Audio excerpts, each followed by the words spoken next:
You didn't stay because you were weak. You stayed because your brain was hijacked, and your nervous system did what it was designed to do: keep you alive. You didn't stay because you loved too much.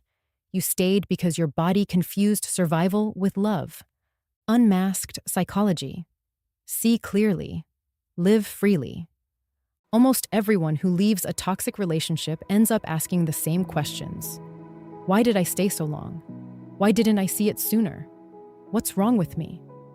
That's the last lie a toxic system tells you. You didn't stay because you were too kind, too trusting, or too emotional. You stayed because your body, your brain, and your psychology were set to survival mode. Today, I'll show you 5 psychological reasons why you stayed, and why the answer has nothing to do with weakness, and everything to do with biology, trauma bonding, and the hope that kept you going. Reason 1. Trauma bonding, the addictive bond. The most important reason you stayed is brutally simple, and almost no one talks about it. Your brain was chemically bonded to this person. This is called trauma bonding. And it's not weakness, it's biology. Here's how it works. Manipulators don't create consistency, they create contrast. Hurt is followed by tenderness. Withdrawal is followed by closeness. Cruelty is followed by warmth. This cycle doesn't destroy your intelligence. It hijacks your reward system. You hold on to the good moments because they feel like relief. This is called intermittent reinforcement. It's the same mechanism that drives gambling addiction. You're not fighting for the person. You're chasing the next high. What happens biologically? In the good moments, your body releases dopamine and oxytocin, bonding chemicals that make you crave closeness. In the bad moments, everything crashes, and you desperately seek the next high. This isn't a mind problem, it's a body problem. Your nervous system confused adrenaline with attachment. What feels intense is not automatically love. Intensity is often just the chemical signature of emotional pain. But trauma bonding is only part of the picture. The next reason goes even deeper, into your body. Reason 2. Your nervous system was in survival mode. You didn't stay because you were too nice. You stayed because your nervous system shifted into survival mode. Toxic people create emotional stress that puts your body into one of 4 modes. Fight. You try to explain, argue, defend yourself. Flight. You want to escape, to withdraw. Freeze. You shut down. You just function. Fawn. You adapt. You accommodate. You make yourself smaller to survive. And here's the key. Many people don't stay because they love. They stay because their nervous system is locked in the fawn response. You become quieter, softer, more accommodating. You smooth over conflicts to avoid more pain. That's not a character flaw. That's biology. Ask yourself, was I really in love, or was I trapped in survival mode? That question can change everything. And once your body was locked in survival, something even older kicked in. Reason 3. The repetition of your core wounds. Toxic relationships are rarely random. They find you exactly where your oldest wounds are. Maybe you wanted to be seen, to be loved, to get it right, to finally feel safe, to prove you're worthy. Manipulators instinctively sense where your longing lives, and they mirror it back, not because they love you, but because they need to bind you. You don't stay because of them. You stay because of an inner story that's much older than this relationship. Toxic people don't find just anyone. They find people whose wounds are still open, with unmet needs from childhood, with longings that were never fulfilled. And then they do something devastating.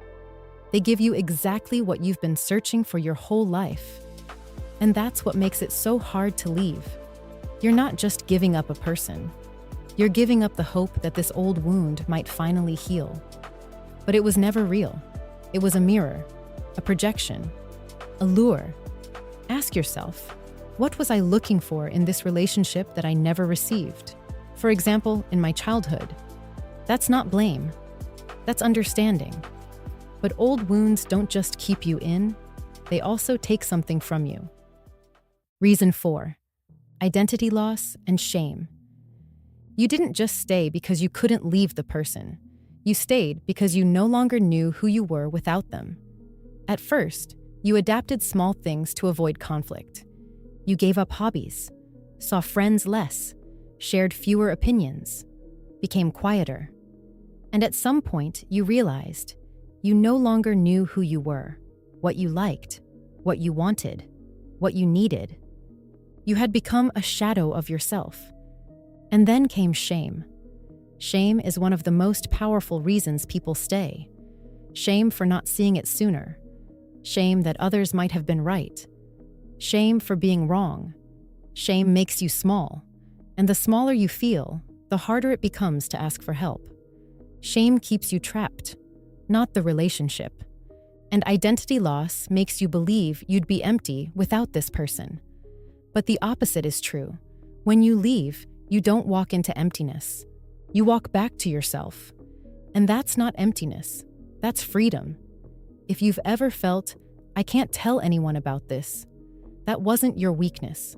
That was the system designed to keep you small. Shame loses its power the moment you speak it.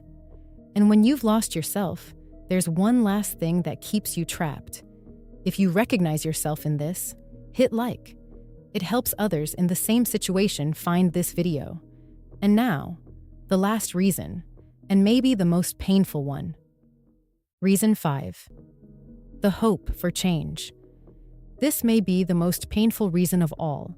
You didn't see the person standing in front of you. You saw who they could be. When someone idealizes you at the beginning, an image forms inside you. This is who we could be again. But that was an illusion, a phase, a projection. The person from the beginning was the bait, not the real person. Humans are naturally hopeful. We believe in growth, in improvement, in change. And toxic people give you just enough progress to keep that hope alive. A moment of insight here, an apology there, a good day that makes you think, maybe it's getting better. But it doesn't get better. The difficult truth, toxic people don't change because of your patience. They don't change because of your love. You weren't holding on to who they were. You were holding on to who you hoped they could become. At least not in actions, only in promises.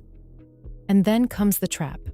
The longer you've stayed, the harder it becomes to leave.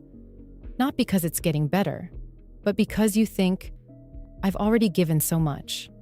If I leave now, it was all for nothing. But the time you've invested doesn't come back, whether you leave today or in 5 years. The question isn't, how much have I already given? The question is, how much am I willing to keep giving? People show you who they are. Believe them. One important truth. You didn't stay too long because you were weak, or naive, or too kind. You stayed because you're a person who loves, hopes, feels deeply, and longs to feel connected. You stayed because your nervous system was protecting you, because your core wounds were activated, because trauma bonding hijacked your brain chemistry, because you believed in a potential, not the person, because shame kept you isolated. Those aren't character flaws. That's psychology. And once you understand what happened, you don't lose your dignity. You gain clarity. Staying was not proof of your love. Leaving is not proof of your failure. You were never the problem. You were the target. And now you're free. If you want to understand why narcissists are drawn to people with strength and depth, watch this next. Why narcissists choose strong women. And if you want to understand the manipulation tactic that started it all, watch Love Bombing. How narcissists hook you. Subscribe for new videos every week. Calm, clear, and direct. You deserve clarity. You deserve peace. And you deserve to stop blaming yourself for surviving. Clarity is the first step to freedom.